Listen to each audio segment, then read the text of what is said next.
نانو technology احرام کے موجد حمد الیامی کی کونسلیٹ جدہ میں کونسل جنرل خالد مجید سے ملاقات۔ حج اور عمرہ کے حجاج کی صحت کو ذہن میں رکھنے کے جذبے کے ساتھ اس احرام کا خیال نانو ٹیکنالوجی کے ساتھ شروع کیا گیا تھا۔ یہ حج اور عمرہ زائرین میں بیکٹیریا کو پھیلانے سے روکتا ہے۔ اس تکنیک کا استعمال 2008 میں حج سیزن کے دوران کیا گیا تھا۔ حمد الیامی نے کہا کہ 2008 ام القرا یونیورسٹی کے حج و عمرہ ریسرچ انسٹی ٹیوٹ نے اس ٹیکنالوجی کو استعمال کیا ہے۔ یہاں سے مجھے خیال آیا اور میں نے اسے احرام کی شکل میں بنایا۔ البتہ میں خدا کا شکر ادا کرتا ہوں کہ سعودی عرب میں پاکستان سفارت خانے کی جانب سے بھرپور مدد کی گئی۔ اس سلسلے میں پاکستانی سفارت خانے نے سب سے پہلے مجھ سے رابطہ کیا۔ یقیناً جدہ میں کونسل جنرل جناب خالد مجید اور کمرشل کونسل عبدالوحید شاہ کا شکر گزار ہوں کہ انہوں نے شروع سے آج تک سعودی نوجوانوں کی رہنمائی کی۔ پاکستان نے ہمارے سامنے یہ ثابت کر دیا ہے کہ وہ سعودی نوجوانوں کے کاروبار اور سرمایہ کاری میں ایک بہترین اور مضبوط شراکت دار ہے۔ حمد الیامی نے سعودی انٹرنیشنل میڈیا فورم کی صدر ختیجہ ملک اور ممبر ابراہیم بلوچی کے تعاون کا شکریہ ادا کیا۔ شاہین جاوید، جذبہ نیوز، سعودی عرب۔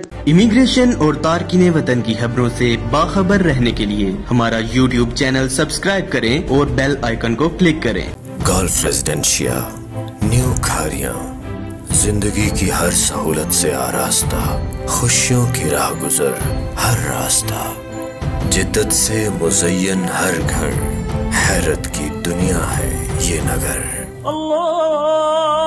کہیں اللہ اکبر کی ہے صدا، کہیں مسیحا بانٹ رہے شفا، کھیل کے میدانوں سے آباد یہ جہاں، ہر چہرہ روشن شاد ہے یہاں، تفریح کا سامان بھی، تعلیم کا انتظام بھی، دیکھیں ایک سے بڑھ ایک شاہکار کو، نئی جہت دیں اپنے کاروبار کو۔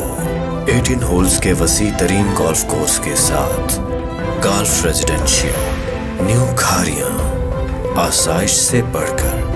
For booking and details 03-180-180-180۔ Golf Residencia, new Kharian, G T road, Sarai Alamgir, a project of TABS.